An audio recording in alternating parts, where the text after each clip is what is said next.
So good, so good, so good. Everything you want for summer is at Nordstrom Rack stores now, and up to 60% off.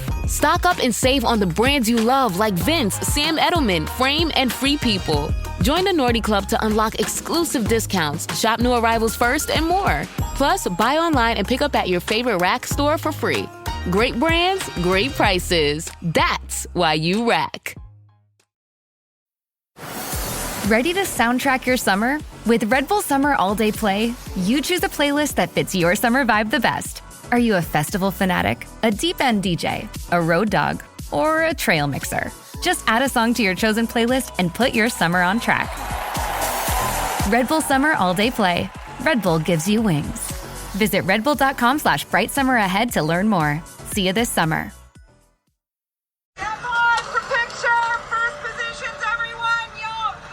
Action!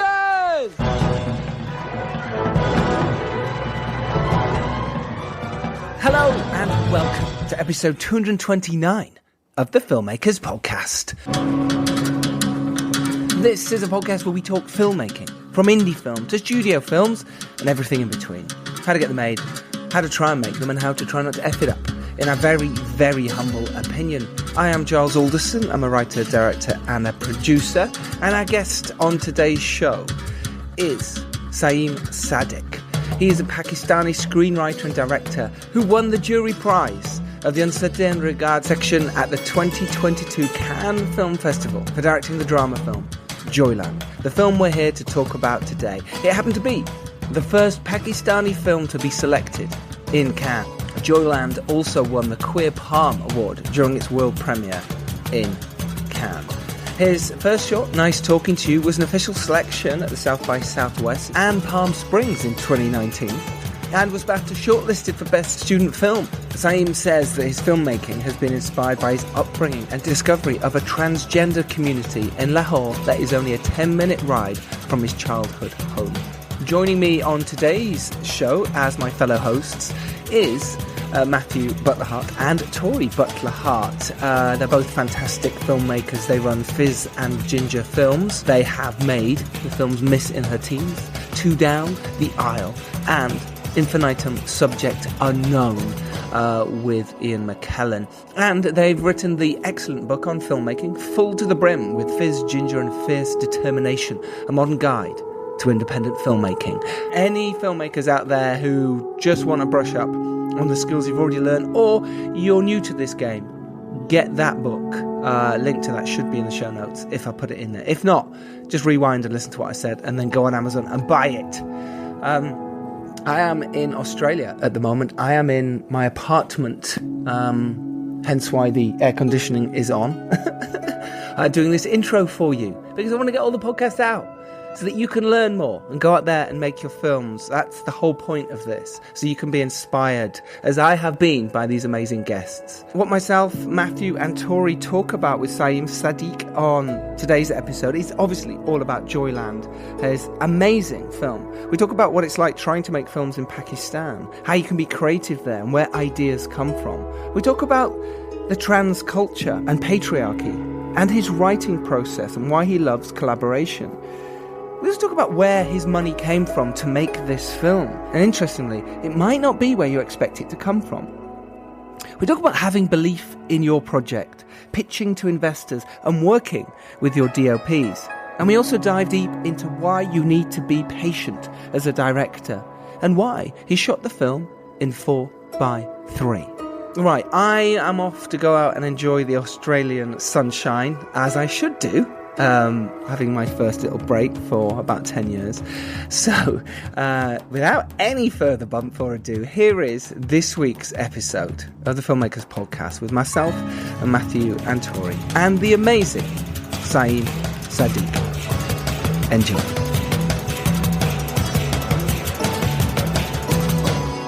Hi. There we go. How's this?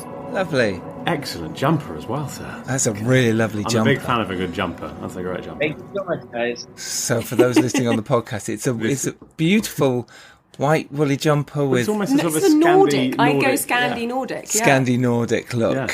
My friend's sister gave it to me. She said wear it at some point. She has a brand where she kind of styles people, gets clothes from thrift shops. It's actually from a thrift shop.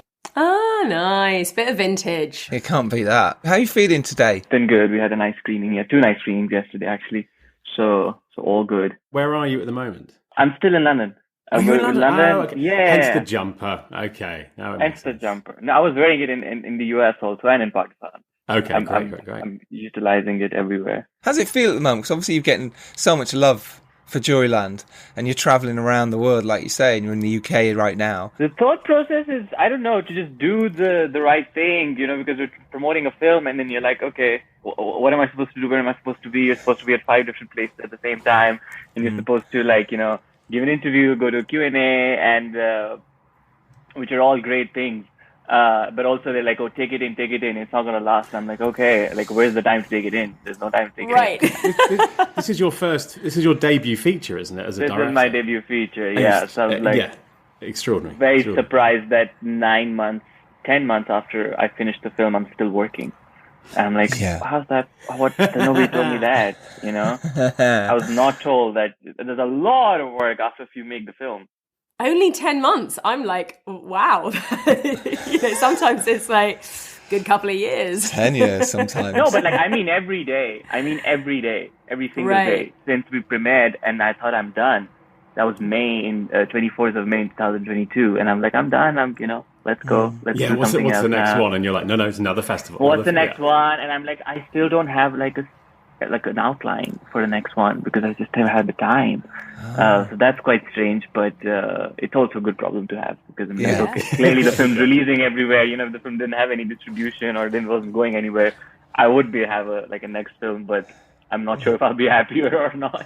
It's also such a massive film for Pakistan as well. I mean, the sort of the cultural ripples that must be happening because of this film. I would assume it's not, it's keeping you busy. I'd imagine it's extraordinary. I don't know. I personally never thought about, maybe because it's my first film, or generally that's not something that excites me when I'm making the film, that it's gonna have this or this impact. That's never really in my head. I'm kind of very selfish in that sense of making the film for my own self. I want to see the scene and I want to do it like this, and so that my interests are very creative, very character driven. So any and all sort of things that have happened with the film, a lot of them great, a lot of them quite traumatizing with the ban and stuff, they've been quite surprising. Just the level of reaction, good and bad, has been quite surprising, because in my head I was like, I hope a couple hundred people watch the film. So because there was no standard of what to expect from a first film with not any big stars, with in an Urdu and Punjabi, I was like, I don't know what an appetite for a world audience even is for a Pakistani film. One has never sort of tested that.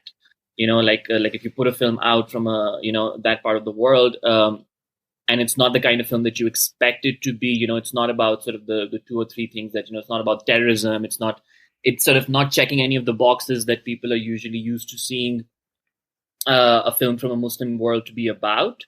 Then I was like, I don't know if people want to watch a family drama and a romance from Pakistan, who wants to watch that? I don't know. What we were discussing after watching the film, I think that's what's so brilliant about it, is that you mentioned that you are very character driven in the story that you wanted to tell and how you wrote it. And that comes across in bucket loads. That watching it, I think there's a character in there that everyone can identify with. That's what's so clever about it, is that, it isn't just about that beautiful relationship that is formed between the husband and the trans character. It's actually, it's as much about his wife. Yeah. It's as much about the father and age, and how, how we look after our elderly. And, there's so many layers within it, which is sort of just a brilliant, brilliant balance. I guess my question is sort of, where did the sort of the kernel of the idea come from?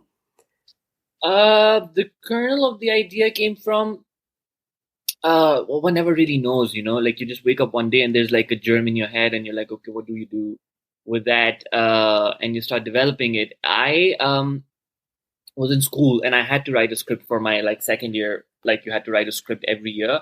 And so I was just thinking of ideas because I had to write it, almost like an assignment, you know? So I knew that I'd have to start writing in a couple of months when I was still in my first year, when I was thinking of what is my script going to be for the second year. And I was just thinking, and one day I had this sort of very sort of template idea of like, okay, it's like a love triangle. We've seen like a guy between two girls kind of a situation. That's a template, but let's do it with a guy, a man, a woman, and a trans woman instead. And that sort of allowed me suddenly to talk about a lot of things that I organically just wanted to talk about, like patriarchy, like identity and desire, and the sort of the shame associated with desire in general. So that I remember that being the sort of the kernel of the idea, and I was like, okay, this is fun because it can be a template film for like 15 minutes in the beginning, and then I can do whatever I want with it. Right. So I can pull you in as an audience with this, everybody wants to watch this. Oh, he's married, but he's falling in love. Okay, everybody wants to watch that. Okay, great. And now I can do what I want. Now I can sort of actually look at all three of them individually. And then in sort of pairs and see how sort of we want to root for all three of them, when they're as individuals in terms of sort of having a sense of self-actualization or exploring what they want. But when you put them together, what they want is in conflict with each other. And then who do you root for? Do you root for the wife or do you root for the husband? But what they want is going in separate directions. So that kind of, excited me. And I was like, okay, there's a lot to do here. And then eventually it turned into a full ensemble film, with the father and the sister-in-law and this neighbor. And I like that idea of sort of a very collectivist way of telling a story about individual desire. Not turning it into a very protagonist film where he comes of age and then we're very happy that, he got some freedom again, to really sort of take those ideas and see what they mean and how they impact a very South Asian local setting. And in that sense, I think it had to be sort of an ensemble film. With your writing process there that you touched on a little bit, first of all, how long did it take you to write in total, and how many drafts did you do you feel? I did about 17. In the one that we shot, I think, was draft 17. Right. That's interesting, isn't it? Yeah. It feels about right. Yeah. Some of them were big changes. Some of them were like not. They were very character specific. Okay, we're doing this draft. Like the last 5-6 drafts were pretty similar to each other for like 80%. We were trying to crack this one particular character sort of arc. So we were focused on that. But there were also like these big changes, like page one rewrites and stuff in the beginning. So I think the whole process of like just getting to the script that we shot was about 6.5 years. Right. 6.5 years. 6.5 years. I started writing beginning of 2016. I started writing, and then 2021 September we were shooting. You had a co-writer, is that right? Yes, Maggie. Maggie, yeah. For the last 2 drafts. Okay. So what can you tell us a little bit about like why Maggie came on board and how you kind of worked together? Change the writing relationship. Maggie is the friend who gave me this, whose sister gave me. Excellent. Maggie's here. Maggie was also she went to school with me. She was in the same year as at Columbia with me. And we're just like, she's one of my closest friends. We're a group of 3-4 friends who always like sort of bounce our scripts off of each other and, read every draft and give notes, etc. And we were doing just that actually somewhere in the summer of 2021, early summer. And I knew that we just ended up having a very long conversation for about 6-7 hours. And I was like, you're not, giving me ideas now. You're not giving me feedback, and I have to go. And I'm stressed. The reason we're on this call is because I'm stressed because I have to start pre-production, and I have to start I have to workshop with the actors. I have to spend so much time with the production designer and DP. I don't know. I know these problems, and I know what the fixes are, perhaps, but I don't have time to try these things. And she's like, I can try. And I was like, okay, great, go ahead, try it. I just handed over the script to her while I went, and then we would just talk all the time. I would call her every night and see, okay, where we at, and then she just churned out a draft very quickly, and then another one, and it was mostly to do with Mumtaz's character that we the wife, yeah, right, okay, wife's character, and I wondered if it was the female voice that and it was interesting because at that point in time, what we were discussing was spoilers. I mean, you guys have seen the film, but without the spoilers, basically the third act of the film. And the third act of the film has always been the same. like pretty much the same, like the whatever happens, but how it happens. The way it was going to sort of come about was something that was kind of tricky. And I do think that in that sense, I realized that having a woman's perspective and having a woman sort of, come on board to contextualize that emotional state for Mumtaz's character, I think was very, very key, because it doesn't take a lot of screen time. But it's such an integral thing. It's kind of like the biggest thing that happens in the film, really, because it's not very much powerful. happens. So I was like, this is the most dramatic thing that's going to happen in the film, and it's surprising because you don't expect it's going to have something to do with her. You're kind of too busy watching the romance, and that's the point. But so she was like golden for that purpose. Yeah, it's fascinating because so many writers are kind of. I suppose it's very brave of you to do that, and I don't mean that in a patronizing way in any way, but a lot of writers are very protective of their work, and to just sort of go, okay, well, you have a go when you're literally really close to production is like I say, that's admirable and very brave to go, actually, I'm struggling here, I've got a lot to do, can you help me make this work? Yeah. Well, it sort of speaks volumes to the trust that you two obviously have, and the belief in one another as well. I mean, that's like, an amazing kind of partnership and collaboration to have found. I mean, I'd read so many things that she'd written before. So, I mean, I just generally had like a great amount of respect for her as a writer. And it was really like, it was not even like now we say that, because she's a woman. And so it helped a lot. So those things, of course, are, you comment on those things in hindsight. But at that time, it was just us having a phone call. And I'm like, yeah, your brain is working in the same way as mine, but better. So, with like better ideas, it's like kind of more fertile at this point in time with regard to these things that we're talking about. And so let me tell you whatever I have thought of, and then can you try this? And we had many ideas about how to go about it. So at some point we were like, okay, you write the third act as well, and I'll write the third act, and we'll exchange notes. And I was actually writing what she was advocating for, and she was writing what I was advocating for. Right. To be able to. So we had it like, we would come up with an idea and fight about it, and the next day we would call each other and be like, actually I like yours, and she'd be like, no, actually I like yours better.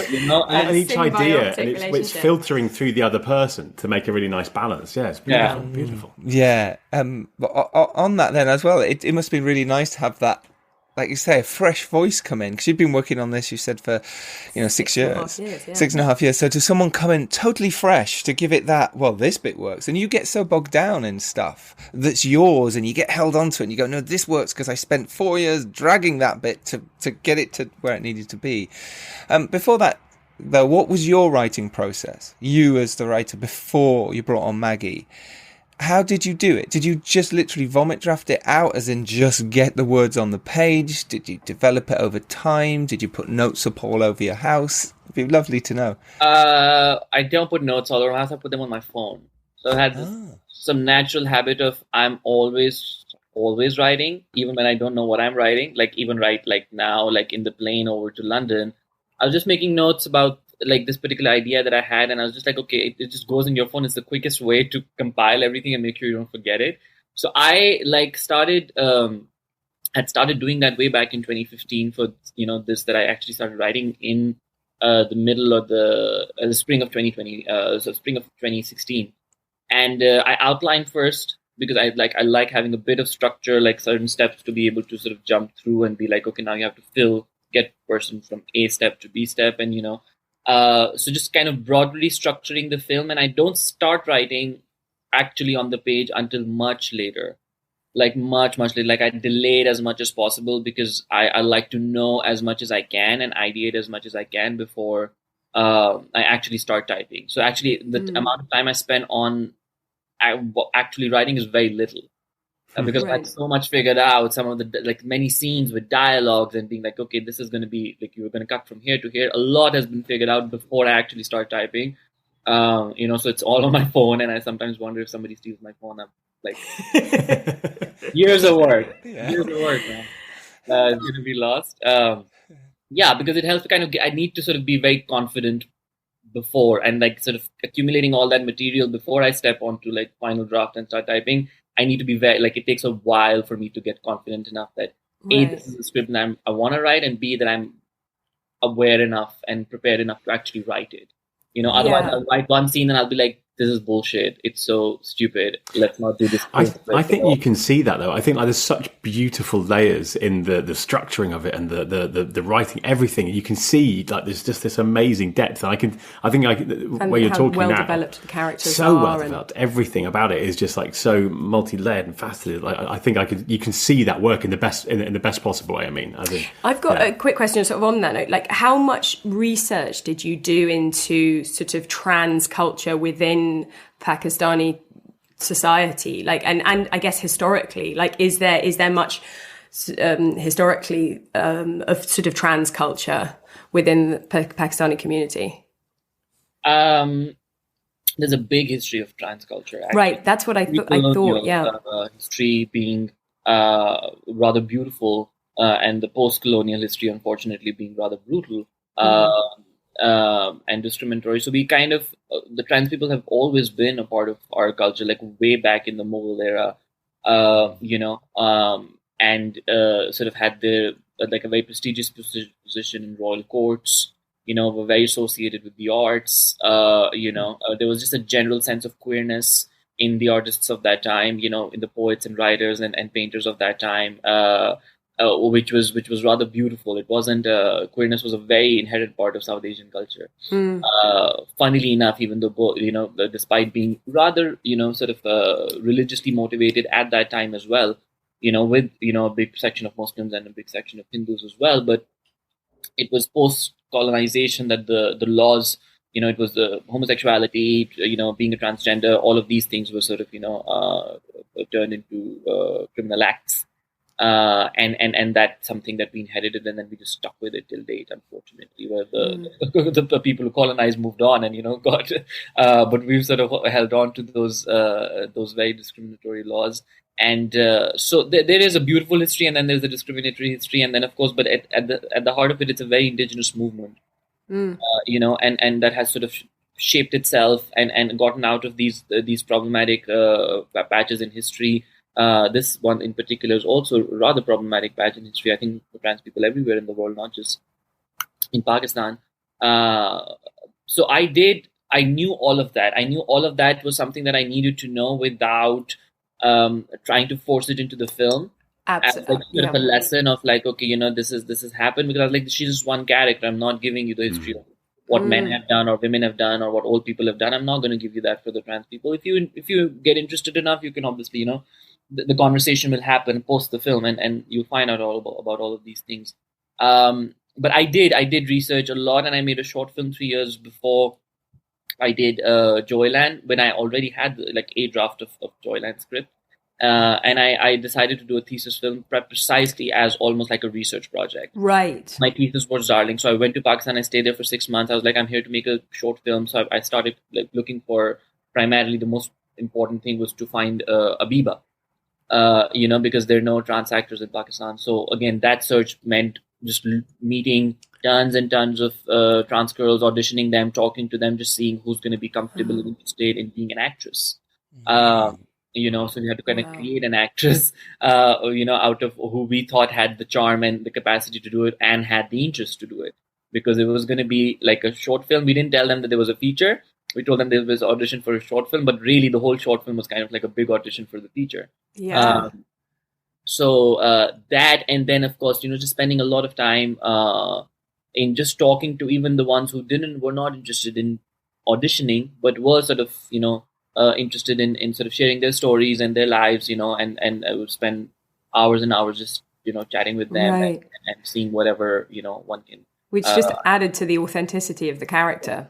And there's that beautiful wedding scene as well, which I think sort of like hints at the history behind the culture, but without, as you say, without kind of hitting anyone over the head with it, or with, kind of like shoehorning it in. It's just like a nod to it. It's really beautifully done.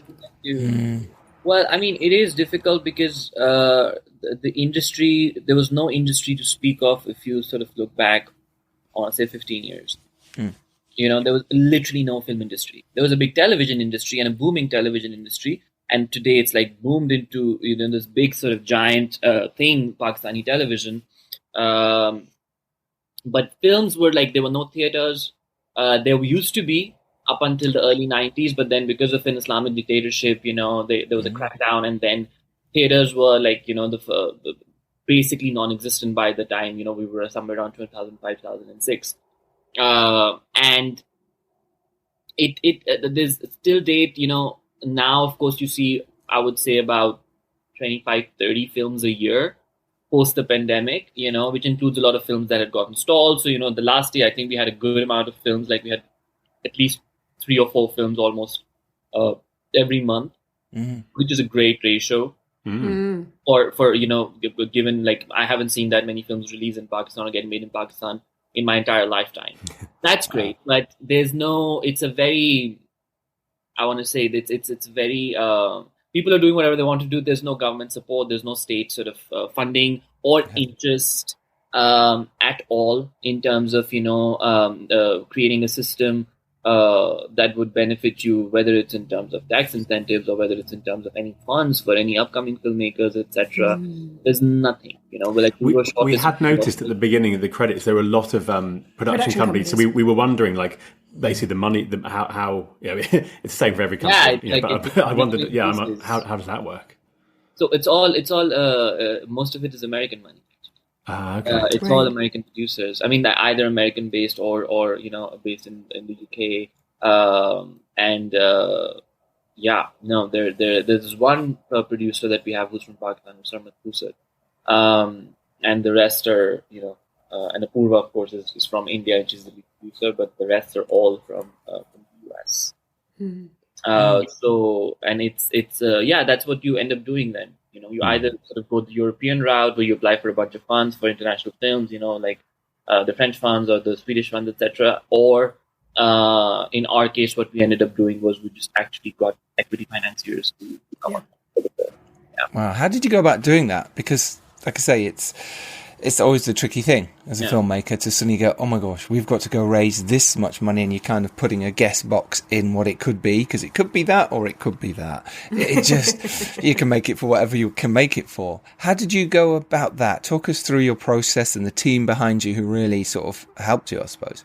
So no, I wouldn't take any credit for doing that. It was my producer, Apurva. So we were like, she was in the same class that I started writing Joyland in, the first time that I was writing the first draft.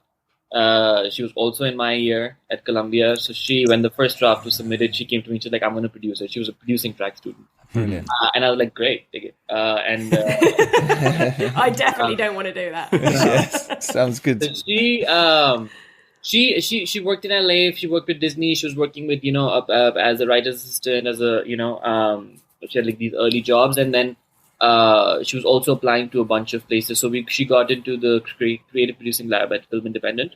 And then she got into Fast Track. So we had to sort of pitch for like 60, there were 60 meetings that we had to pitch the film over and over and over again to different people over 3 days. And it was like nuts, like speed dating. But good. We got our first sort of, financing out of that. Lauren Mann, who's a producer on Swiss Army Man and Card Counter. She came on board, and then that was January 2021. And then somehow we had just, Apurva had a budget which was particularly certain, and Apurva and Sarmad and, my producer in Pakistan, they had sort of been working together for a couple of months to create a budget and to create sort of an infrastructure of how we'll go about making the film, once we get the money. So we were particularly sure about, like, this is as much as we'll be spending, especially at least in production and in pre-production. And the first piece of financing came, and then it just, one after the other, every month till September, we got, from January to September, every month we got a new piece of financing, and we still didn't have all of our financing when we went into production, actually. We had enough to produce the film. We didn't have post-production financing. But we still decided to shoot the film, because if we delayed it more, I needed it to be a bit of a summer weather. And Lahore looks completely different post-November. Like in December, it's like a different city. It's very foggy. Right. All the leaves are sort of, the trees are sort of, barren. And so we couldn't afford to push it. We'd have to shoot the next year. Right. So we just went and we shot the film. And then during the shoot, use some of the footage to get the post-production budget afterwards? Did you sort of cut to like a little reel together, or how did that no, there were some daily, so I think Apurva's used to you, but like we got the money that we received some funds like somewhere in the middle of the shoot, which we had sort of been in talks with during production as well. We were just waiting for them to hear back from them, and we were just glad that we didn't delay the shoot in the wait process. And then we had to wait. Faith in that sense, and she took a leap of faith in a way, actually, because I know this now. I was completely distanced from the money conversation during the pre-production and production. I had no clue. All I knew was like, oh, we've got the full money today, and I was like, oh, in the middle of the shoot, and I was like, did we not before money? Okay. Damn. Yeah. I was hoping on Friday we were going to have a Steadicam, but it sounds like, hopefully we can now. In terms of the Steadicam, I was like, yes. Okay. In terms of, you said there that, and wonderfully, she just went, oh, yes, we've got some money. Oh, and yes, we've got some more money. Did you have to pitch on any of that? Did you have to do pitch decks? Did you have to present anything to prove why you, could handle it making a feature film and handle, the material? Yeah, I did. Like, I mean, with the first meeting, I would always sort of be in with any sort of person that most of the times I would be in a first meeting when we had to pitch, so I would pitch the story. Then we had the script, of course. Then we had a whole sort of creative deck and a production deck that she had made and a creative deck that I had made, which was the mood board, the sort of pictures of the actors who we had cast already. Even a bunch of them we'd already cast even before we got any financing, because it helped to just put a face to the character, that you're reading about, to be like, okay, this is the face that's going to play this character. So it kind of just sounds like a real movie, when everything is still in the PDF. And then we had Darling as a short film, and my other short film before that with 2 sort of samples as well of directing. And they usually, I mean, all of the producers who came on board, I have to say they were very trusting.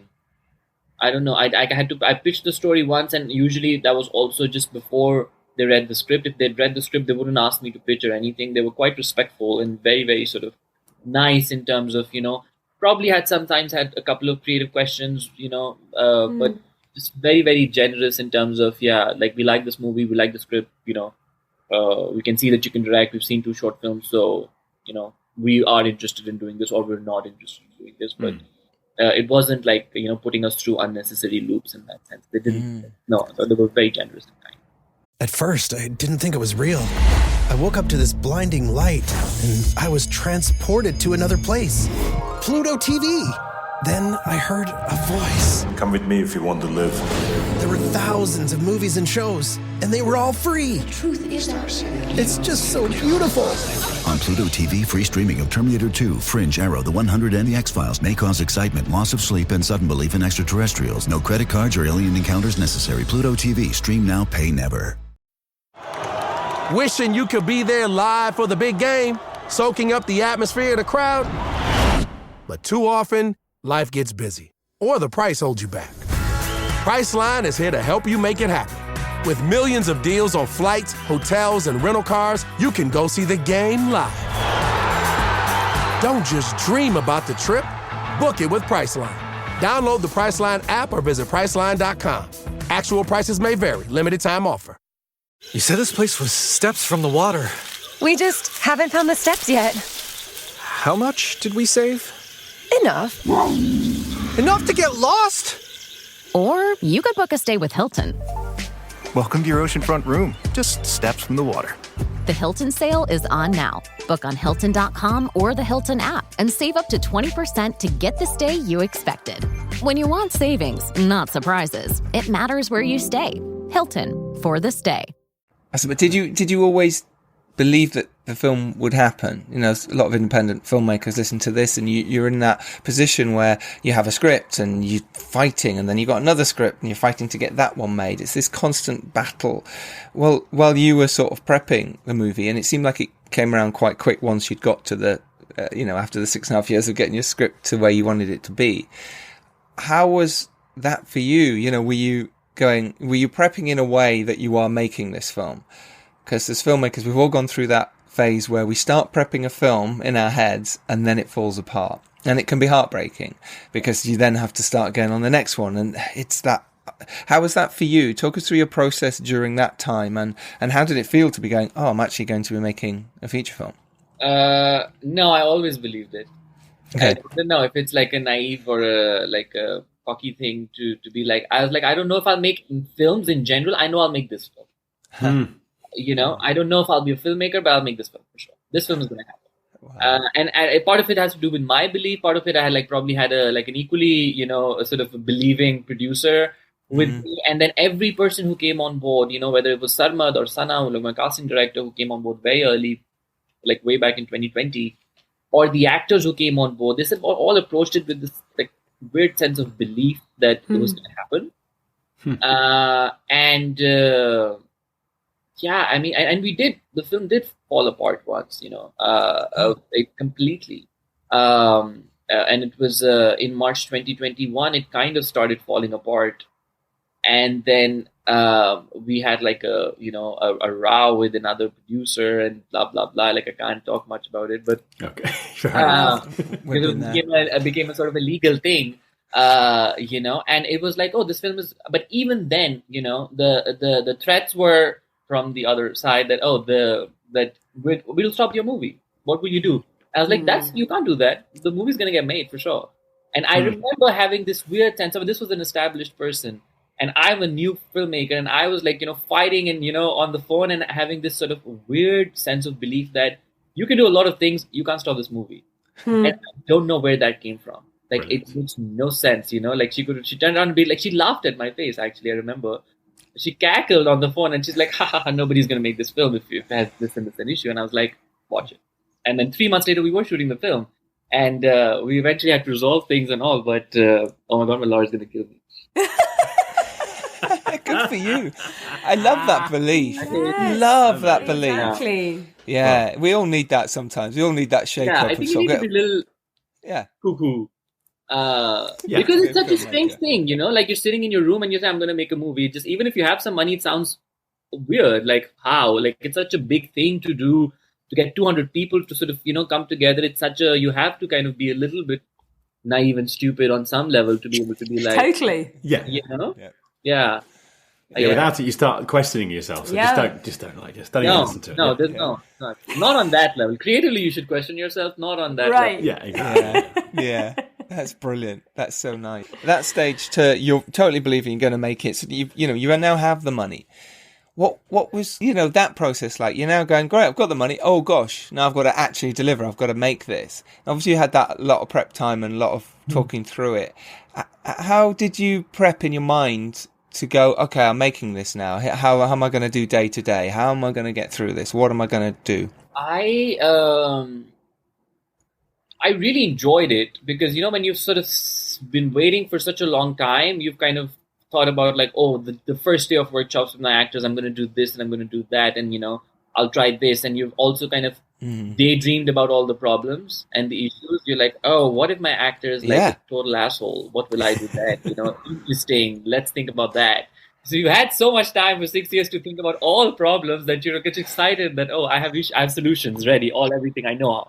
But I have to say, the pre-production, I did get a bit stressed at some point because I was like, oh, there's so much to do. And I don't know if I'm doing enough, am I sleeping too much? Am I am I doing enough things? Am I, I still don't know what the color of the curtains is in that particular room. That's odd. I need to know. So I would call up my department heads at odd hours and ask them the worst. I think they were a bit annoyed in the beginning. Hi man, there are no hours. He's just asking questions what's the color of her pants in that particular scene. I'm like, can you send me a picture of what she's wearing? And 2 months in. So I was just these weird things that I felt I need to know a lot of things to be able to feel confident. To be able to visualize it. So I had a blast, and I have to say that has to do with a lot to do with my actors and a lot to do with the people that I was working with. Were so giving and so I don't know, if you gave them a piece of information, they really took it. When you give them a brief of okay, this is the character, this is what her room should look like, this is what I know for sure, this is what it's a bit abstract in my head, so please, you can figure it out. And they would really sort of come back with me they really kept the things that I wanted, but also figured out everything that I didn't know. And they have their own view of looking at this particular room or this location or the scene. And it was just nice to have people who I all felt that they were all smarter than me.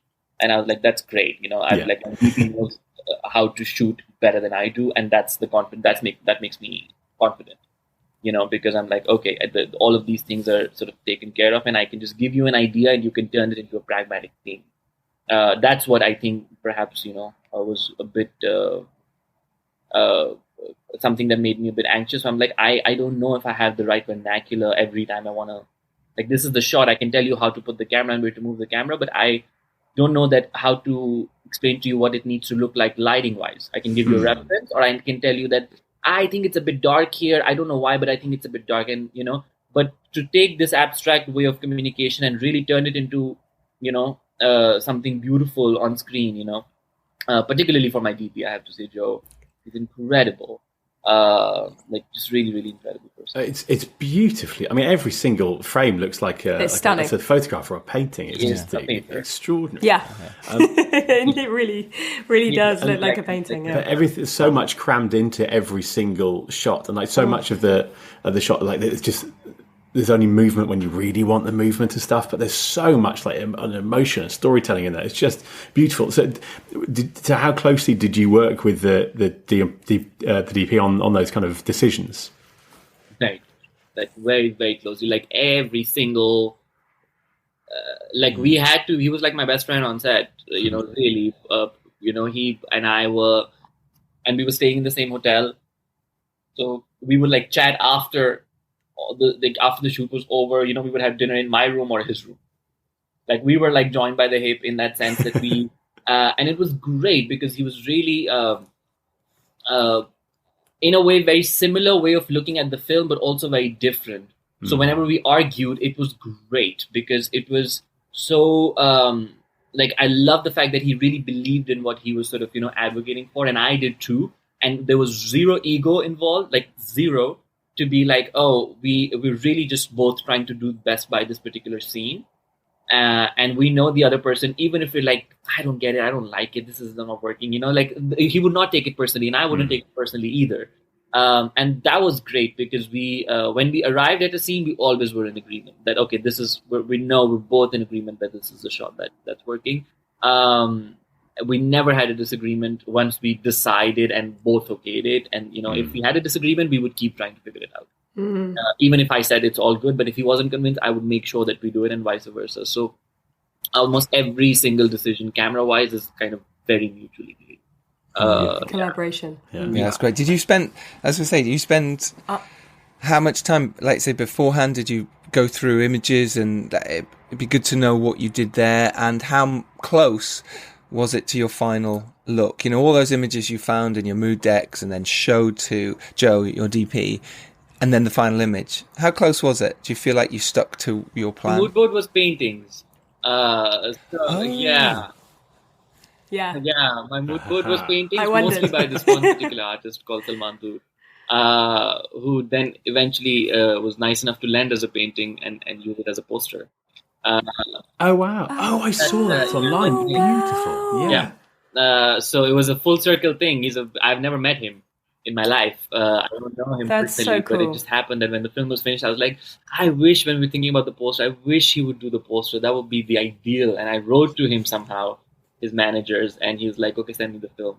And then he saw the film and he gave us a painting. I was like, that's beautiful because you kind of gave the film a visual. Unintentionally speaking to a painting.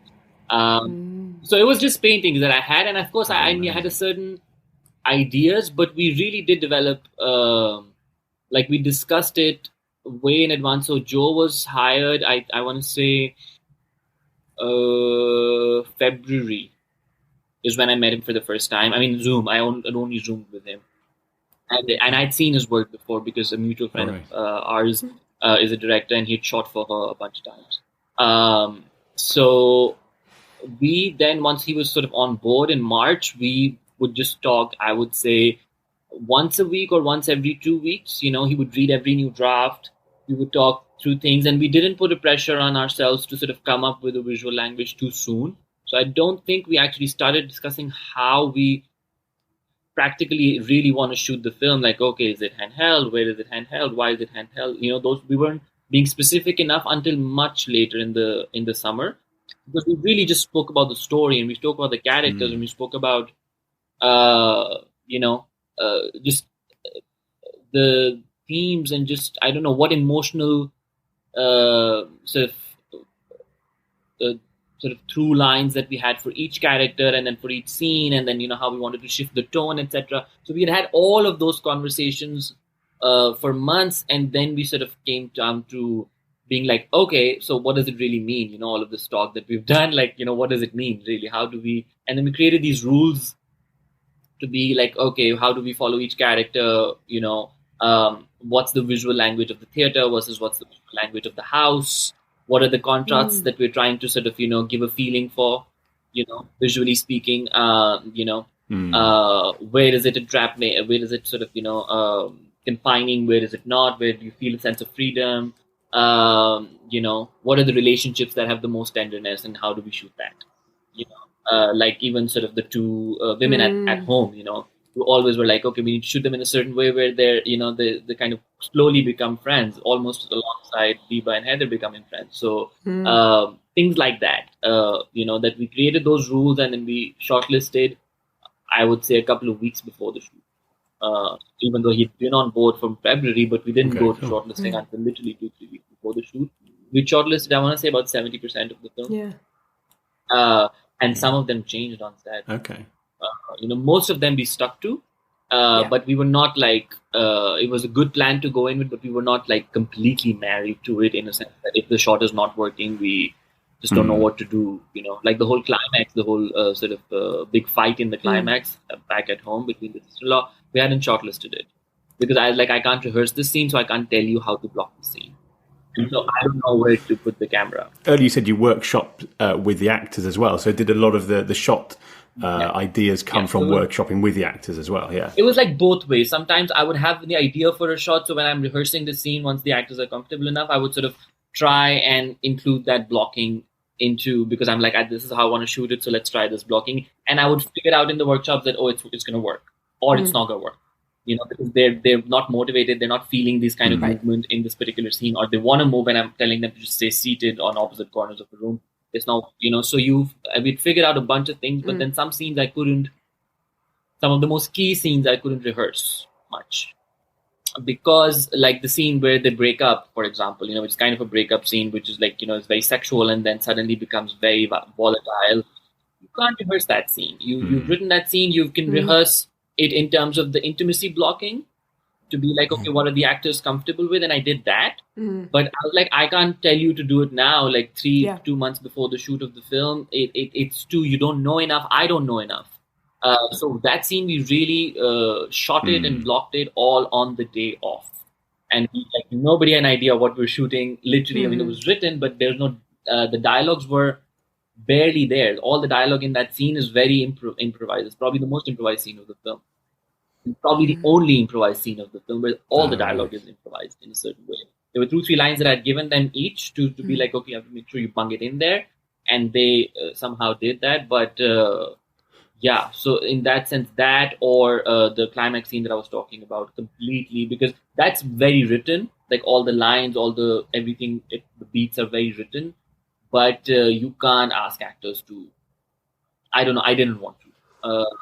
Be like, okay, you don't know, you have, none of you have a relationship with Mumtaz, really, so you're going to just like have a shouting match in the rehearsal and, put me off so much, so let's not do it. So how did you deal with problems on set then? How did you deal with issues where things didn't go how you totally planned, or things always go wrong? How did you deal with them, and what advice would you give someone or yourself now moving forward? I mean, as a generic thing, I would say it's a very patient job. You need to be very patient, I think. Like, you need to have an insane amount of patience. Like, I've never felt like a good person, like as good of a person as I felt on my set. Actually, I'm quite a good person, guys. You know what I mean? Like, I'm a good guy. I am not saying anything. I'm sitting quietly and I'm being nice still. And, with 5 hours, we've not shot a single shot because the trolley is not working. And, I'm not saying anything. I'm trying to help. I'm trying to figure out ways. I should be angry, but I'm not. So like, okay. But I really think so. I think directors don't get to have moods. which is the opposite of what I had seen and heard. I was like, as a director, you need to sort of either be helpful, because everybody's doing their job, ideally speaking. If somebody's not doing their job, it's a separate thing, but we had a great crew. So it wasn't, if something was going wrong, I knew it wasn't because of lack of trying. And it was because we had a lot of people on the crew it was their first film or their second film. But Lahore is not a place where a lot of films are made. So I had to, we had technical difficulties, like the scene through the window, the first scene between the husband and wife, where they're talking and getting dressed and stuff. I wanted to shoot it on a zoom, and then the zoom lens turned out that had a focus issue, and then so we had to create on the day off, because we didn't have that equipment coming in that day, just this dolly and jib that came in, and then we figured it out, and then they weren't like the crew wasn't equipped enough to deal with that jib, and the pacing wasn't correct, and it was we spent almost 5 to 6 hours not shooting anything on that day.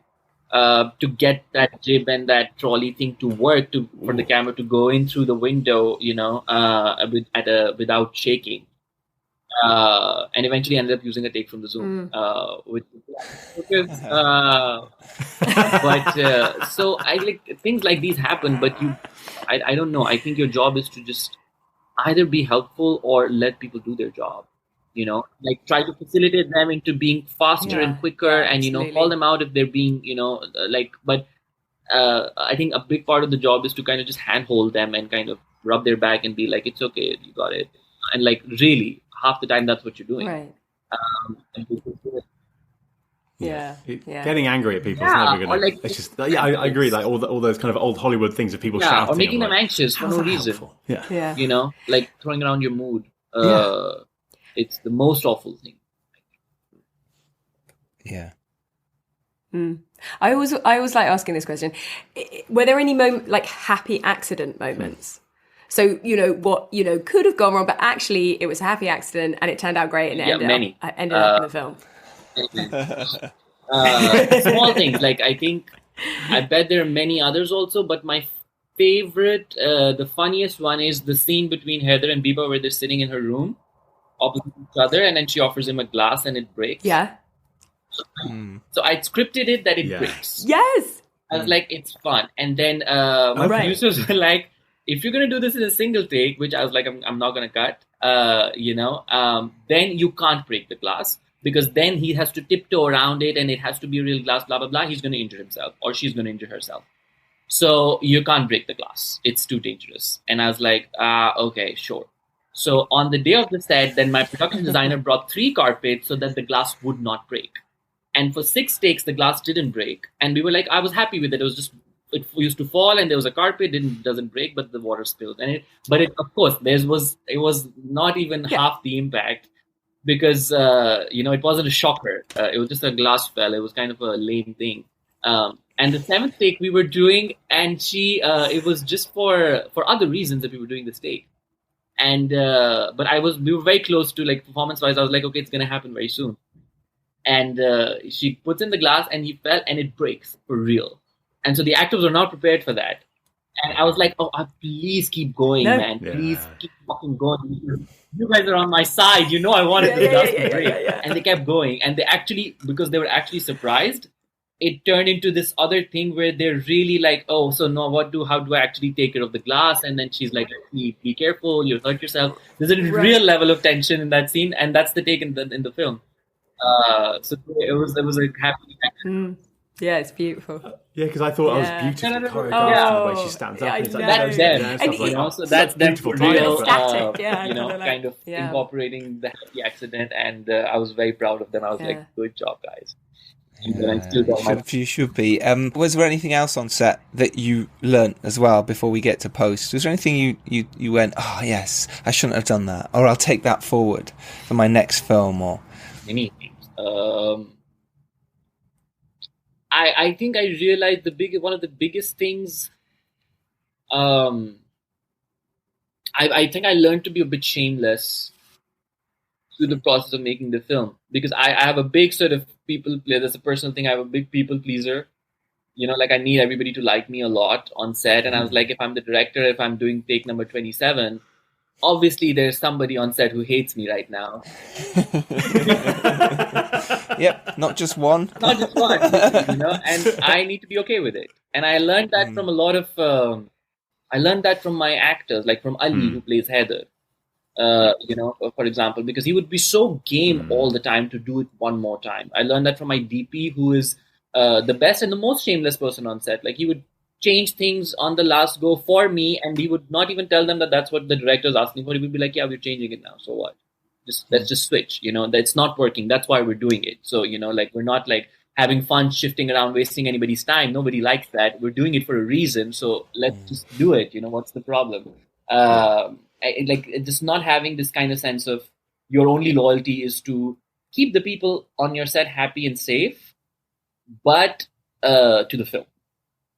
And if something's not working in the film, you just, don't be an asshole, but do what needs to be done for the film, because you're going to regret it much later. If a person has in a foul mood, they're going to get over it in a couple of hours or the next day, you can apologize to them. It'll work out, but the film's going to stay what it is forever.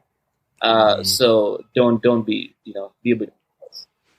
Yeah, very nice. And then moving on to post then, in terms of the edit, going through that, did you rewrite in the edit stage? It's something a lot of people say. They come to it and they go, oh yes, we can move this scene, we can do this. Oh, I'll put an ADR line, additional dialogue line in to change it. Did that happen for you? What was the post process, your editing process like? I wouldn't say they were like very big changes. We tried a lot of things.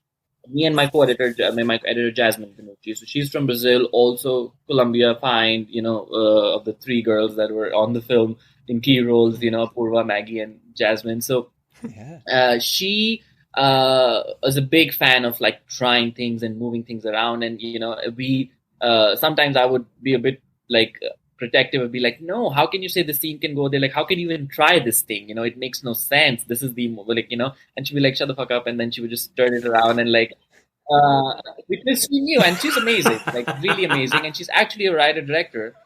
And I got her on board because she has this very clear sense of story and arcs and emotional sort of, progression and so many, things like that. And has such a great eye for performance as well. So we did a lot. I mean, of course, we cut out about, the first cut was about 2 hours, 50 minutes.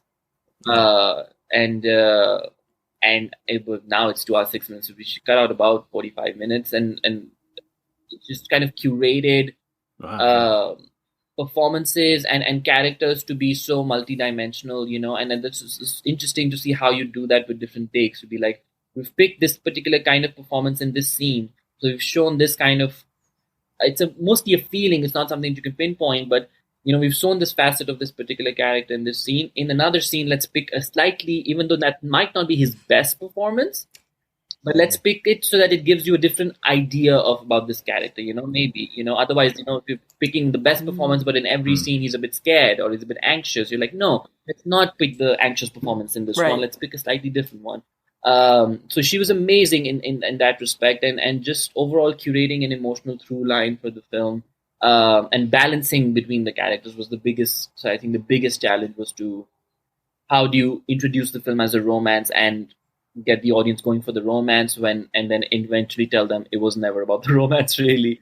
It was about this other third girl, and it was about like the love story was between the husband and wife really, but we ignored that. How to create something like that, and how do you sort of give room to supporting characters, like the sister-in-law or the neighborhood lady or the father, so they're a bit more without it being distracting or being like, oh, why are we going with this character? We don't care about this character, So sort of building that, I think she was really instrumental in. You shot it in 4:3 ratio, didn't you? Yes. Can you very quickly just talk through the decision of why? I shot 4:3. My previous two shorts are also in 4:3. So I just generally have like a aesthetic preference for 4:3. I don't know why. I find it to be a more elegant frame. And particularly with this film, we had a bunch of. So we didn't decide on 4:3. We discussed it a bunch of times, me and Joe, and then we eventually landed on it because we wanted to sort of know why we're shooting it in this ratio and how is it best suited for the story, apart from an aesthetic preference, which I think is fine enough. But for this one, again, for me, I was like, it's such a subjective story of different people. And then you keep going back and forth between these different people, at least the main three. So you kind of follow them individually. And then so there's a but you're not, it's not just one, it's many. So you need to have, I don't know, a faster, a more immediate way of for like forming an intimate relationship between their face and the viewer. And somehow facing a close-up in 4:3 is just so different, the feeling, compared to framing it in a wider, it's so intimate, there's really nothing else in the world except their face. And so it was something that kind of clicked with me as one of the reasons. And secondly, just there's this weird sense of claustrophobia that comes into into the frame, and then the world exists, but it's always a bit on the outside. And that, again, as a feeling, it was correct, because you wanted the world to be present, because it's so much about what the world is doing to these characters. But you always wanted the experience to be very subjective for them, for us to not really ever actually engage with that world, but only to engage with the character. It felt like sort of, obviously, like it's kind of almost like a reflection of the constraints of the patriarchal society as well. Sort of, it felt it was like I felt the same a little bit as they would, I suppose. All the different characters are constrained somehow, men and women, especially the female characters. But expectations and that kind of rigidity kind of forced me to kind of feel like that in a really, really good way, not in a bad way. 4:3, yeah. So what's next then? I'm writing with Jasmine. Jasmine, who edited Joyland with me, is now we're co-writing something for a script that she's going to direct. That's going to be her feature debut. So that's nice, because I love that story and I'm so invested in it. But there's a level of distance to it, because it's a germ that she came up with. It's a film that she's going to direct. So, but I love it. I'm very invested in it. So it's a nice sort of half break that I get before I get into something that I'm going to sort of have to see through from beginning to end. Yeah. Oh, that's really amazing. Cool. Well, huge good luck. Thank you so much, guys. Just going to say massive congratulations. Absolutely loved the film. It's beautiful, beautiful, and best of luck. Yeah, I can't wait to see this on the cinema screen. I think it's out over here, which is, that'd be beautiful on the cinema. We need to watch it. Yeah, it is. I would say people think independent movies, you can watch it at home, but I think no. No, I think watching it in the cinema is much better. Yeah, like I've seen it one or two twice, and I kind of got bored at home. But in a theater, I'm like, let's stay a bit. It's kind of nice. Amazing. Very true. Saim Sadiq, thank you so much. Thank you so much, guys. For your time. Good luck with everything. And can't wait to see what you do next as well. Thank you. Take care. Thank you. Bye-bye. I love talking to you. Bye. Bye.